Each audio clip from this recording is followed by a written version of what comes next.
Yo guys, Coach Theo here on Common Sense.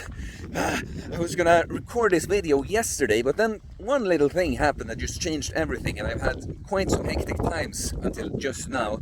But it actually ties quite nicely into today's video topic. So we'll get to my personal story in a bit, but today we're talking about dopamine fasting, or as I call it, the reverse hangover.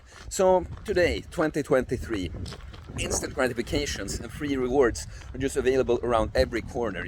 Junk food, super available. Most of us have been exposed to it our entire lives. Alcohol, Netflix, video games, and stimulants, other vices that people use. And yeah, you know how I said that they are available around every corner? You don't even have to go around the corner, because all of us are carrying these phones that, unlimited supply of free dopamine hits always in your pocket.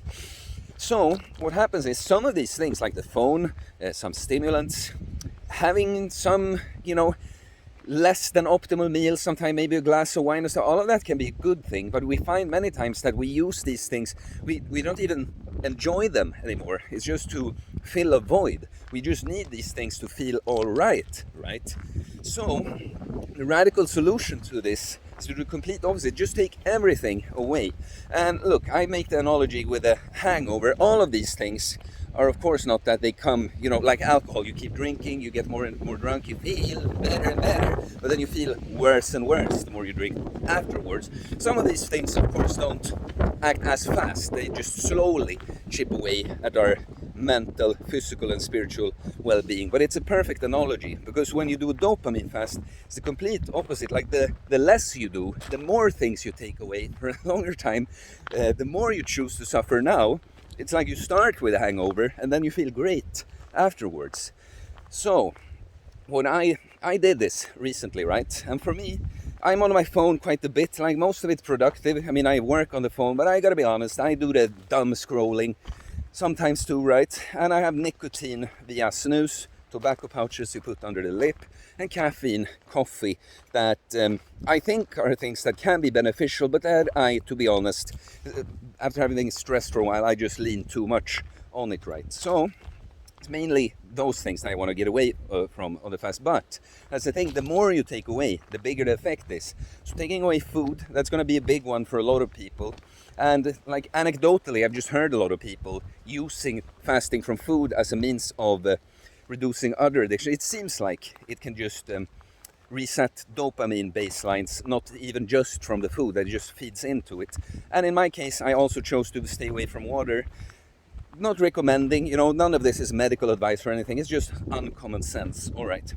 So to me, this is 2.5 days-ish I do this, and it is suffering. It's like the worst hangover, huge headache, terrible mental clarity, focus, and even confidence and mood, everything, because hormonally there's so much shit going on, right? And you're craving stuff all the time. You don't even know what you want half of the time, because you're like, I just want everything, But then at the end, it's not only that, it is too that now you'll be able to use the phone and you'll be more aware, put it away sooner, you don't catch yourself from scrolling mindlessly.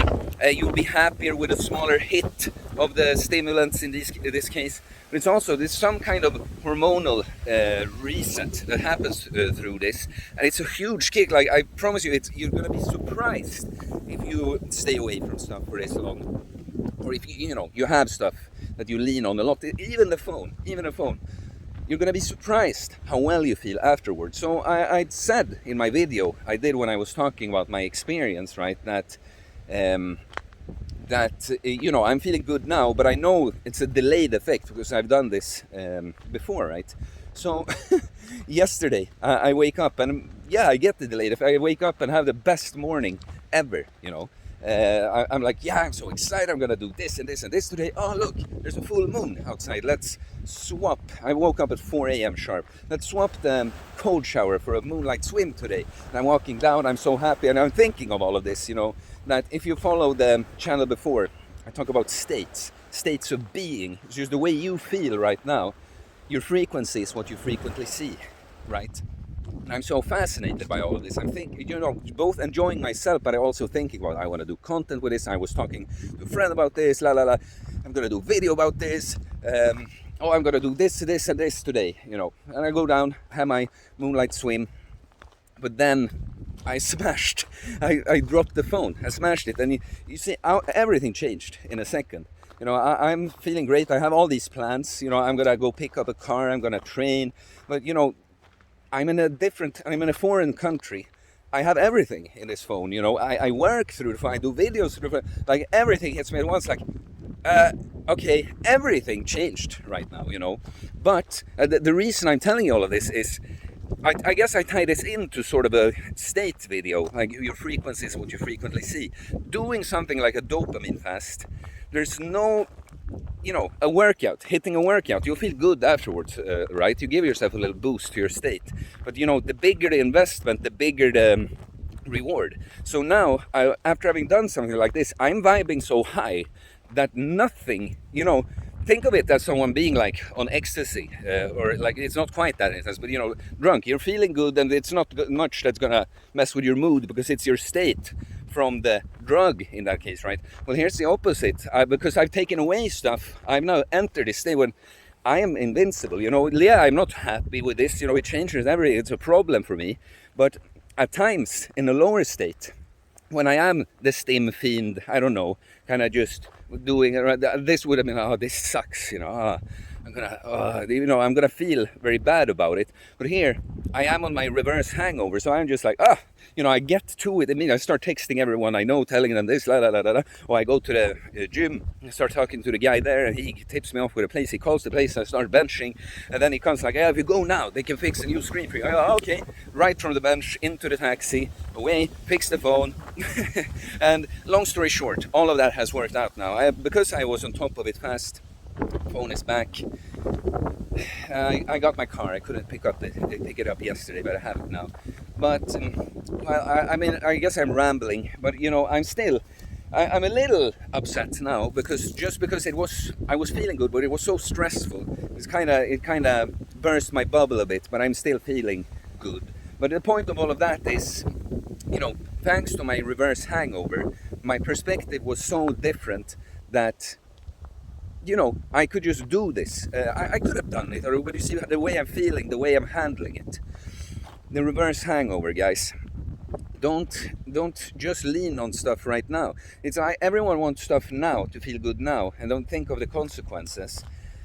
But what if you did it the opposite? You know, the cure for suffering. Now, not to say that I, in this case, was necessarily suffering before this, but you know, I was in a very mid kind of state. But the only cure for suffering is more suffering, you know. It's like in the micro and macro. Like sometimes when you're tired, I'm not motivated, you smash the workout, and you're feeling good, you know. In this case, it's like now a longer suffering, like 2.5 days that are quite terrible. But then, such a great reward at the end. It's both the kind of physical reset, but it's also the perspective thing, you know. Like, yeah, you get to these things that you take for granted, they're taken away, you suffer, and then you come back and now you have a lower threshold for just enjoying it all, right? So it's on so many levels. Okay, guys, I admit that I came right from sorting out all the shit, you know, everything in my schedule changed from what happened. So I'm feeling good, I feel a flow, but I'm probably a little messy, but I hope the point stands, you know. So please like and comment. What do you think? Have you tried something like this? What would be your thing to fast from? Please let me know. Send me a DM if you're interested in my fitness, nutrition, mindset, coaching. DM on Instagram or hit me up on my email. I'll tell you about my different options. Please subscribe for more content about fitness, fasting, losing weight, building muscle, self-improvement, stoicism, mental health, philosophy, mindset. It's a mindset, guys. Enjoy yourself now and suffer later, or suffer now and enjoy yourself later. Which will it be? Peace.